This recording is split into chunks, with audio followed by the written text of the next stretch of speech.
안녕하세요. 이번 시간에는 부스트 ACO의 비동기 처리 능력, 그 심장부라고 할 수 있는 I/O 컨텍스트에 대해 아주 깊이 파고들어 보려고 합니다. 사실 이것만 제대로 이해해도 고성능 서버 개발의 절반은 먹고 들어간다고 할 수 있거든요. 자, 그럼 자세히 한번 들여다볼까요? 자, 우리 네트워크 개발자라면 누구나 한 번쯤은 부딪혀봤을 문제죠. 수많은 클라이언트 요청이 막 물밀듯이 쏟아질 때 우리 서버가 버벅대거나 멈추지 않고 이 모든 요청을 아주 효율적으로 처리하게 만들려면 과연 어떻게 해야 할까요? 그 해답이 바로 오늘 우리가 다룰 내용 속에 있습니다. 그래서 오늘 우리가 뭘 살펴볼 거냐면요. 먼저 I/O 컨텍스트라는 핵심 개념부터 시작해서 이벤트 루프가 내부적으로 어떻게 돌아가는지 그 원리를 파헤쳐 볼 겁니다. 그리고 요즘 시대에 맞게 멀티코어 CPU 성능을 쫙쫙 끌어올리는 멀티스레딩 방법, 또 그 때문에 생기는 골치 아픈 동시성 문제를 스트랜드라는 걸로 아주 우아하게 해결하는 법을 배워볼 거고요. 마지막으로 진짜 많은 분들이 어려워하는 안전한 소켓 종료 패턴까지 완벽하게 마스터해보겠습니다. 자, 그럼 첫 번째 주제부터 시작해볼까요? 아까 던졌던 질문, 수천 개의 연결을 어떻게 처리할까에 대한 에이싱크에 대해 대답은 바로 이 I/O 컨텍스트입니다. 이건 뭐랄까, 우리 애플리케이션의 중앙 신경계 같은 거예요. 모든 비동기 작업을 총괄 지휘하는 컨트롤 타워 역할을 하는 거죠. 이걸 좀 더 기술적으로 파고들면요. I/O 컨텍스트는 운영체제마다 다른 I/O 처리 방식들, 예를 들어 윈도우의 IOCP나 리눅스의 이폴 같은 복잡한 기술들을 하나로 싹 감싸주는 아주 똑똑한 추상화 객체입니다. 덕분에 우리는 OS가 뭐든 상관없이 코드 한 번만 딱 짜면 윈도우, 리눅스 어디서든 쌩쌩 돌아가는 고성능 코드를 만들 수 있게 되는 거예요. 대단하죠? 자, 그럼 I/O 컨텍스트의 작업이 등록되면 그 다음엔 대체 무슨 일이 벌어지는 걸까요? 도대체 어떤 마법이 벌어지길래 운영체제에서 보낸 신호가 우리가 짠 코드까지 연결되는 걸까요? 이제 이벤트 루프의 비밀을 들여다볼 시간입니다. 자, 이 그림을 보시면 바로 이해가 되실 거예요. 먼저 1번을 보세요. 이벤트 디멀티플렉서라는 녀석이 OS한테서 야, 소켓에 데이터 들어왔어 하는 신호를 딱 하고 캐치하는 거죠. 그러면 2번, 작업 큐에다가 그 데이터를 처리할 우리의 콜백 함수, 그러니까 완료 핸들러를 쏙 넣어둡니다. 마지막으로 3번, 실행 컨텍스트에 속한 스레드가 이 큐를 계속 지켜보다가 일감 들어왔네? 하고 핸들러를 쓱 꺼내서 실행하는 겁니다. 아주 체계적이죠? 이 이벤트 루프를 돌리는 대표적인 함수가 바로 run이랑 pol인데요. run은 일이 다 끝날 때까지 꼼짝 않고 자리를 지키는 성실한 일꾼 같아요. 그래서 보통 서버의 I/O 전담 스레드에서 이걸 쓰죠. 반면에 pol은 좀 쿨한 스타일이에요. 지금 할 일 있나? 쓱 보고 없으면 오케이, 그럼 난 내일 하러 감 하고 바로 돌아오는 거죠. 그래서 게임 루프처럼 다른 작업이랑 I/O 처리를 같이 해야 할 때 아주 유용합니다. 자, 이제 기본 원리는 알았으니까 이걸로 성능을 한번 제대로 쥐어짜봐야겠죠? 요즘 CPU는 코어가 여러 개잖아요. 이 코어들을 놀게 놔둘 순 없죠. 최대한 활용해서 서버 처리량을 확 높이는 방법을 알아보겠습니다. 이게 진짜 멋진 점인데 ACO에서 멀티스레딩을 구현하는 건 놀라울 정도로 간단해요. 그냥 I/O 컨텍스트는 딱 하나만 만들고요. 여러 스레드에서 똑같이 run 함수를 불러주기만 하면 끝입니다. 그러면 I/O 컨텍스트가 알아서 작업 큐에 쌓인 일감들을 여러 스레드에 공평하게 착착 나눠주는 거죠. 정말 편리하지 않나요? 근데 잠깐만요. 여기서 뭔가 좀 쎄한 느낌이 들지 않으세요? 만약에 여러 스레드가 동시에 예를 들어서 똑같은 사용자의 세션 데이터를 고치는 핸들러를 실행해버리면 어떻게 될까요? 생각만 해도 끔찍하죠? 데이터가 그냥 다 꼬여버릴 거예요. 바로 이 동시성 문제가 멀티스레드 프로그래밍의 가장 큰 숙제 중 하나입니다. 바로 이럴 때를 위해서 boost.sco가 아주 기가 막힌 해결책을 준비해 놨습니다. 그 이름은 바로 스트랜드입니다. 우리가 보통 생각하는 뮤텍스 락처럼 매번 데이터를 잠그고 푸는 무거운 방식 대신에 훨씬 가볍고 직관적인 방법을 제공하죠. 스레드는요, 딱 인기 맛집 앞에 있는 줄관리 요원이라고 생각하시면 돼요. 여러 스레드가 막 작업을 처리하려고 달려들어도 특정 스레드에 속한 작업들은 절대로 동시에 실행되지 않고 등록된 순서대로 차례차례 한 줄로 서서 실행되도록 보장해줍니다. 덕분에 우리는 데이터 경쟁 걱정 없이 마음 편하게 코드를 짤 수 있게 되는 거죠. 스트랜드가 왜 그렇게 좋냐면요. 한번 상상해 보세요. 스트랜드가 없으면 여러 스레드가 세션 데이터라는 보물상자를 열려고 한꺼번에 달려들어서 난리가 나겠죠? 하지만 스트랜드를 쓰면 아주 신사적인 관리자처럼 자자 한 분씩 차례대로 들어가세요 하고 순서를 딱 정해주는 겁니다. 덕분에 특정 커넥션의 읽기 쓰기 같은 작업들을 하나로 묶어서 복잡한 락 없이도 데이터를 안전하게 시킬 수 있는 거죠. 자, 드디어 마지막 관문입니다. 어쩌면 오늘 내용 중에 이게 제일 중요하고 또 제일 많이들 실수하는 부분이기도 해요. 프로그램을 잘 만들고 잘 쓰는 것만큼이나 잘 끝내는 것도 정말 중요하거든요. 특히 멀티스레드 환경에서 소켓 연결을 안전하게 종료하는 것, 이게 생각보다 까다롭습니다. 이 경고문 그냥 빨간색으로 쓴 게 아니에요. 진짜 별표 5개 치고 외우셔야 합니다. 여러 스레드에서, 심지어 딱 2개의 스레드에서라도 같은 소켓의 클로즈 함수를 동시에 호출하는 건 절대로 하시면 안 됩니다. 정말 위험한 실수예요.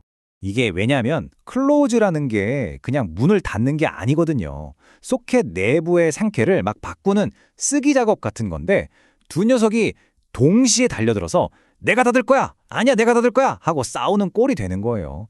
그러다 보면 한 스레드가 막 닫은 소켓을 다른 스레드가 또 닫으려고 하거나 해서 프로그램 전체가 엉망이 될 수 있습니다. 그럼 어떡하냐고요? 자, 해결책 나갑니다. 이 안전 종료 3단계 레시피만 기억하세요. 첫째, 모든 소켓 관련 작업은 앞에서 배운 스트랜드로 꽁꽁 묶어서 제어를 한 곳으로 모읍니다. 둘째, 소켓을 닫고 싶을 땐 직접 클로즈를 부르지 말고 포스트 함수로 스트랜드한테 쪽지를 보내는 거예요. 저기요, 이거 나중에 안전할 때 좀 닫아주세요 하고요. 그럼 스트랜드가 알아서 안전한 타이밍에 실행을 보장해줍니다. 마지막으로 닫기 바로 전에 캔슬을 한번 불러주면 더 좋은데요. 혹시 소켓에서 대기 중이던 다른 비동기 작업들을 깔끔하게 정리하고 끝낼 수 있거든요. 네, 바로 이겁니다. 이게 오늘 내용 전체를 관통하는 황금률이에요. 소켓에 관련된 모든 일은 스트랜드를 통해서 한 줄로 세워라. 이것만 지키면 멀티스레드 환경에 골치 아픈 경쟁 조건 문제를 대부분 예방할 수 있습니다. 자, 그럼 오늘 배운 내용 머릿속에 딱 정리해볼까요? 첫째, I/O 컨텍스트는 LCO의 심장이다. 둘째, 성능 확장이 필요하면 여러 스레드에서 런을 부른다. 셋째, 동시성 문제는 스트랜드로 해결한다. 그리고 마지막 넷째, 소켓을 닫을 땐 반드시 안전한 종료 패턴을 사용한다. 이 네 가지만 기억하셔도 여러분은 훨씬 더 안정적이고 강력한 서버를 만들 수 있을 겁니다. 자, 오늘 I/O 컨텍스트의 기본 원리부터 멀티스레드 환경에서 안전하게 다루는 고급 패턴까지 쭉 훑어봤습니다. 이제 이 지식을 바탕으로 여러분의 다음 프로젝트에서는 더욱 견고하고 빠른 서버를 어떻게 설계할지 한번 즐겁게 고민해 보시면 좋겠습니다. 여러분의 멋진 설계를 응원하겠습니다. 안녕하세요. 오늘 우리는 네트워크 프로그래밍에서 정말 중요한 문제 하나를 제대로 파헤쳐 보려고 합니다. 서버가 어떻게 수만 명의 사용자를 동시에 감당하면서도 끄떡없을 수 있는지 그 비밀을 한번 알아보겠습니다. 자, 이 질문부터 시작해 볼까요? 왜 이런 차이가 생길까요? 그 답이 말이죠. 바로 서버를 만드는 두 가지 근본적으로 다른 설계 방식. 그러니까 동기와 비동기의 차이에서 나옵니다. 우선 우리에게 좀 더 익숙하고 직관적인 동기 모델부터 한번 따라가 보시죠. 이 방식이 왜 한계에 부딪히게 되는지 금방 아실 수 있을 거예요. 네, 정말 간단한 아이디어예요. 손님 한 명이 오면 그 손님만 전담하는 직원, 즉 스레드를 한 명씩 붙여주는 거죠. 아주 직관적이고 이해하기 쉽습니다. 근데 여기에 아주 큰 함정이 하나 있습니다. 이 직원, 그러니까 스레드 한 명을 만들 때마다 일단 8MB라는 메모리 공간을 무조건 차지하고 시작한다는 거예요. 실제로 그만큼 다 쓰지도 않으면서 말이죠. 자, 그럼 이걸 1만 명으로 한번 늘려볼까요? 동시 접속자가 1만 명이라면 과연 어떤 일이 벌어질까요? 간단하게 계산만 해봐도 감이 오실 겁니다. 계산해보면 무려 78GB라는 어마어마한 메모리가 필요합니다. 일반적인 서버로는 감당이 안 되는 용량이죠. 결국 메모리가 부족해서 하드디스크를 메모리처럼 쓰기 시작하는데 이러면 서버는 거의 멈춰버리는 거나 다름없게 됩니다. 사실 이게 그냥 나온 얘기가 아니고요. 업계에서는 아주 유명한 바로 그 C10K 문제라고 부르는 고전적인 과제입니다.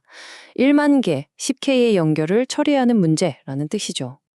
그렇다면 엔진엑스나 노드.js 같은 요즘 잘 나가는 서버들은 대체 이걸 어떻게 해결했을까요? 이제 비동기 모델이 어떻게 훨씬 더 똑똑한 해결책을 제시하는지 한번 보시죠. 핵심 아이디어는 뭐랄까 발상의 전환이에요. 직원 한 명 한 명을 손님한테 붙이는 대신 아주 유능한 중앙 관제사, 스레드 딱 하나를 두는 겁니다. 그리고 이 관제사가 모든 손님들의 요청을 혼자서 다 처리하는 거죠. 운영체제가 저기 3번 손님이 뭐 달래요 하고 알려주면 그때그때 처리하는 방식으로요. 이게 어떻게 돌아가는지 한번 보세요. 정말 기가 막힙니다. 서버는 일단 손님 받을 준비 시작하고 명령을 걸어둬요. 그리고는 그냥 다른 일을 합니다.